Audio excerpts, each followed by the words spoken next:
Hi everyone, my name is Joey. Welcome to my channel. This is Joey the CPA. This right here is Mo. She's probably the cutest golden doodle puppy you'll ever see.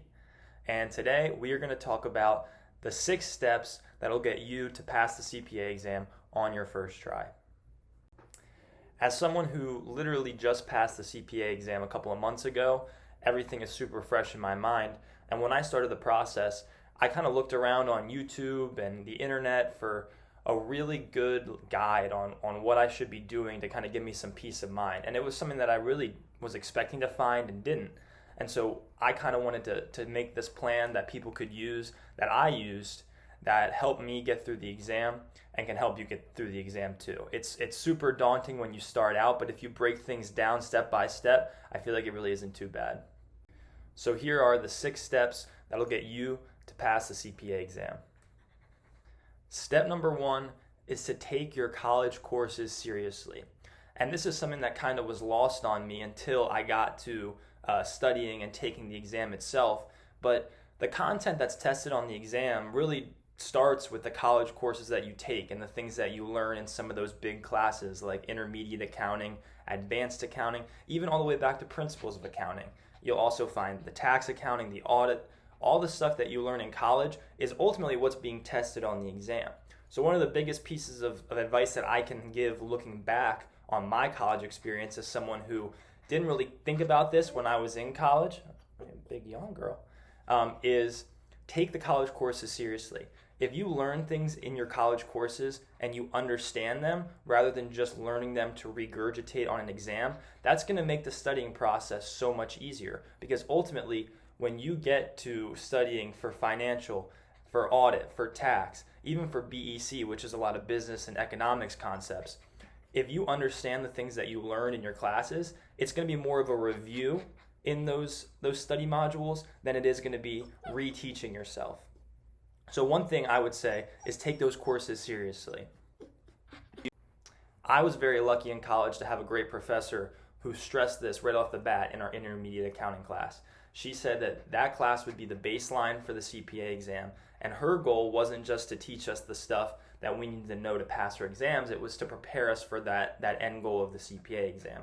So that kind of gave me the perspective of, okay, this course is going to be bigger than just getting an A. It's going to be creating that foundation for the CPA exam, and it's going to make that transition so much easier. When it comes to other classes like auditing and tax, it can be harder. It really can be, because you're kind of straying away from the core concepts of accounting. But I can say from experience that I had a tax class that was in person. I learned a lot, and it made the studying process for the tax course a lot easier compared to my audit class, which I took during COVID. That was all online, where I was basically just reading the textbook as my only resource. There wasn't much lecturing going on. And when I read the textbook, I was thinking, what do I need to learn just to pass this test and get an A? And then when it came to studying for the exam, I had to put in so many more hours to prepare for my audit exam on the CPA exam than I did for tax. And it really just came back to those college courses. So step number 1 is, if you are still in college now and you see this video, I want you to reconsider what those courses mean and take them a little more seriously. Step number 2 to pass the CPA exam is start studying early. Now, this is something that I really appreciate now, because when I finished school, my attention immediately shifted to taking the exam. And so I pretty much started the summer after I graduated with my hardcore studying.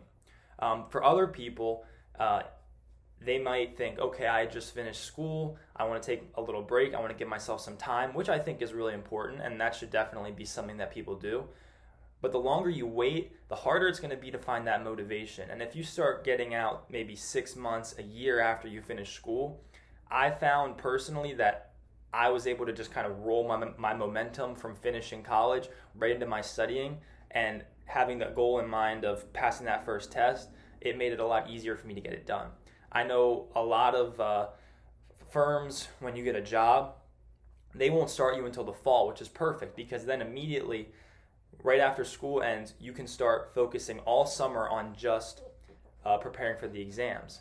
Now, I started with my firm right out of college, and so that made it more challenging. And I can say from experience that if you wait until you're working full time, it's going to make it that much harder to get that studying in. So if you can find time to study even during your senior year while you're finishing up school, in that summer after you graduate, or even working, doing it on the weekends and stuff, the more studying you do sooner and the quicker you get to taking those tests, the easier it's going to be for you to stay focused, stay motivated, and not let the real world kind of interrupt your studying and extend the CPA exam process. I think getting them done as quick as you can is always a smart idea. And so my step 2 for passing the exam is to start studying early. Step 3 to passing the CPA exam is to acquire your study materials.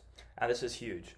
There's so much content that's covered on these exams that it can be super intimidating to start out studying without really having something regimented that can guide you through it.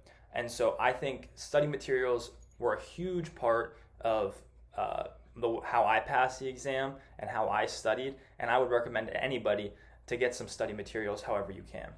I know that a lot of firms will now just cover the costs of the materials because they certainly can be very expensive, but even if you're paying out of pocket, it's a good investment. If you think about how much return is going to come from being a CPA throughout your career, really the $1,500, $2,000, $2,500 that you're spending on the study materials now is going to pay off. And I know that's a lot of money for people who haven't been working full time very long, but again, it's worth it.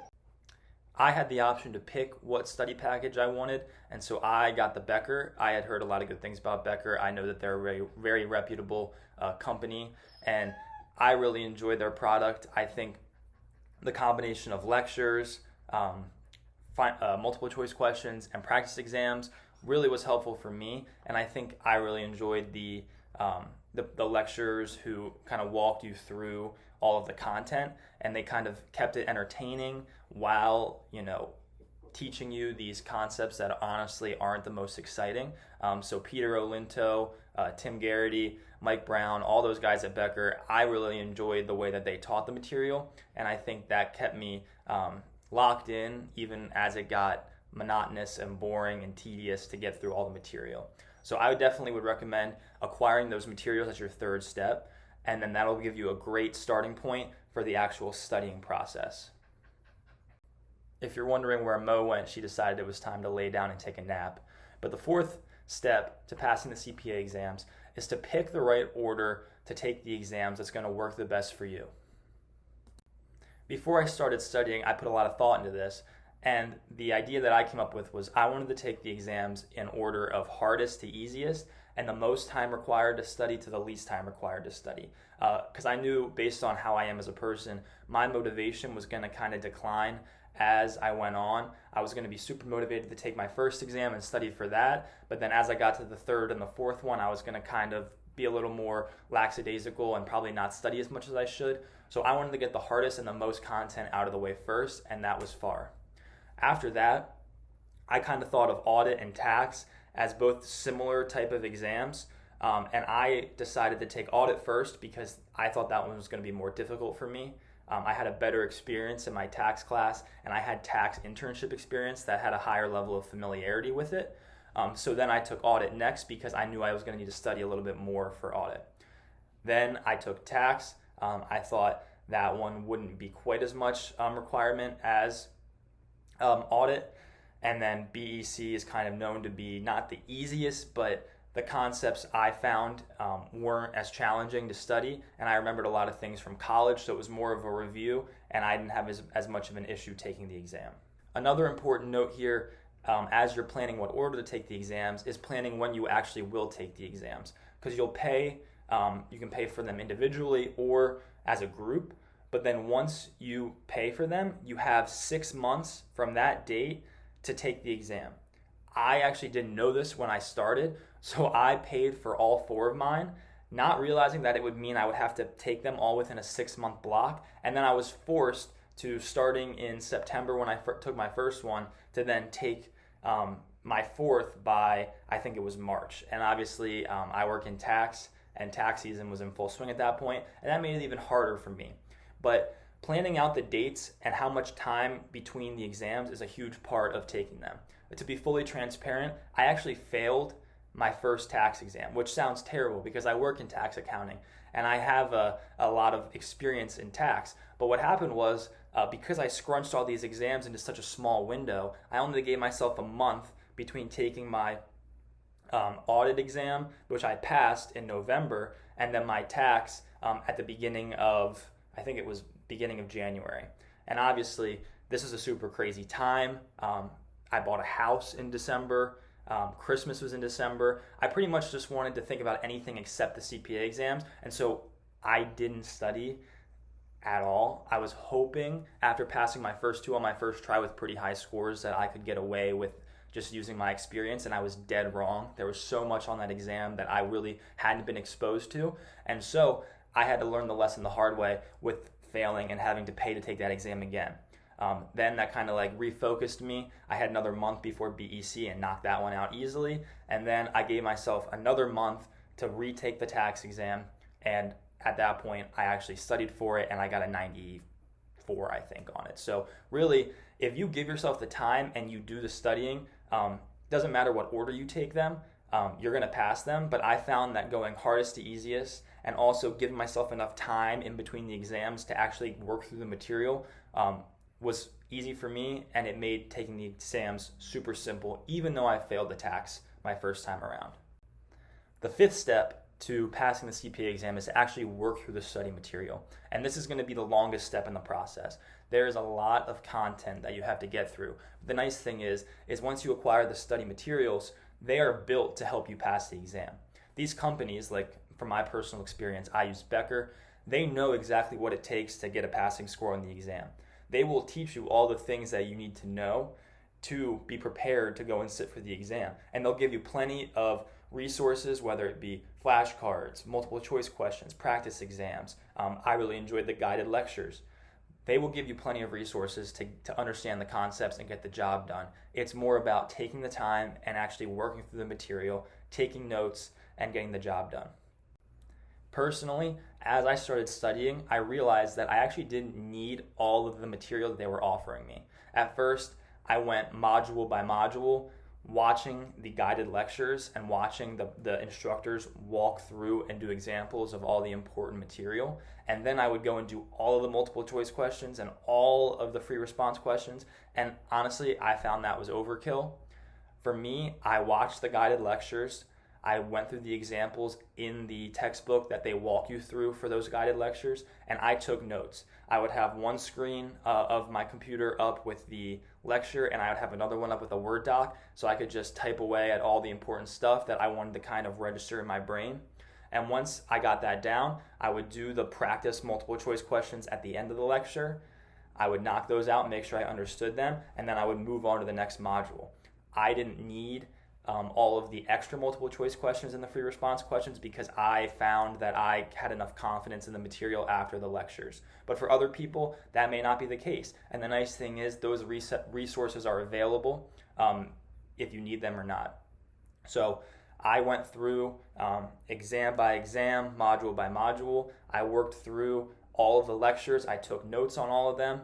And then the next step that I did before taking the exam, probably within the week before, was taking advantage of the practice exams that they offered. So Becker had, the package that I bought had unlimited practice exams, and so I could basically work through the exam. I would see questions that were very similar to the ones I would see on the real exam. I would see free response questions that would give me an idea of how those would be presented, and then I could treat that simulation as if I was going to sit for the actual exam and mentally prepare myself and give myself exposure to what I should expect to see on the actual exam. Now, something super important to keep in mind that I didn't understand until I took my first exam is that if you take a practice exam through Becker, they're going to give you a percentage at the end of how many you got correct. Now, this percentage does not translate to the score that you would have gotten if you took that as a CPA exam.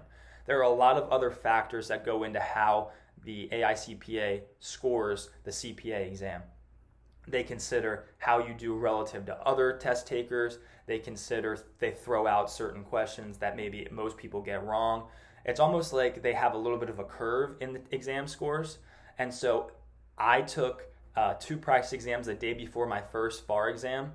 And I think I came in at like a 59% and a 65%, and I was freaking out. I was like, there's absolutely no way that I'm going to pass these exams. But I felt good about the material, and I felt good enough to go and take the exam the next morning, and I ended up scoring a 92. So obviously, you can't take the practice exam scores as what score you're going to get on the exam the next day. But as long as I'd say if you can get more than half of those questions right in terms of just correct or incorrect, you should be feeling relatively confident as you go to sit for the actual exam. And the sixth and final step to passing the CPA exams is actually going and sitting for the exam, getting all of those nerves out of your system, and sitting down at the computer and working through the exam. Now, having done this now 5 times and passing all of my exams, I can tell you that it is stressful. You will be anxious. You will be nervous that first time especially. But really, if you treat it like any other, exam that you would take in school or standardized test that you would take in high school or college, you're going to be fine. Get a good night's sleep before, eat some breakfast. Ultimately, feel confident. I'm a huge proponent of if you feel like you're going to do well, you will do well. But if you second guess and you doubt before you even step in front of that computer, it's going to scrutinize your brain even more as you're trying to take the exam. So another thing I would say about the exam is, as you're sitting there, you have so much more time than you think you do. I think anytime there's a time limit on an exam, we automatically put this timed pressure on ourselves. But really, as someone who's never had an issue with any of these exams in terms of timing, you don't need to worry about it. You can take your time, you can work through each question, you can go through all the multiple choice questions twice, and you'll have plenty of time to finish the exam. I think majority of the time I was finishing my exams with an hour to an hour and a half remaining, and I went through all the multiple choice twice. I double checked my free response. I had plenty of time to recalculate things, go back through long problems, and really make sure that I felt confident in the answers that I was submitting. So when you take the exam, treat it like any other exam that you would take in college, any other standardized test, and don't worry about the timing. You have plenty of time, and it's going to feel so good when you click that last submit testlet and walk out of there confident that you did enough to pass the exam. So for all you CPA candidates out there who are watching this exam, I hope this was helpful. I was looking for something like this when I went into taking the exams, and I started this process last spring when I graduated from college. So best of luck to all of you. I hope something that I said in this video will be helpful to you. And really, getting your CPA is a process. Don't rush it. Don't be anxious to get it done. Understand that you have to kind of trust it. You have to dedicate yourself to the material. You have to work through everything, and those exams will be a piece of cake. So if you enjoyed this video, feel free to leave a like or subscribe. I'm going to start rolling out a lot more content centered around being a CPA, working in the accounting world, and trying to make this profession seem a little more exciting than what most people think it is. So if you liked it, leave a like, and thanks for watching.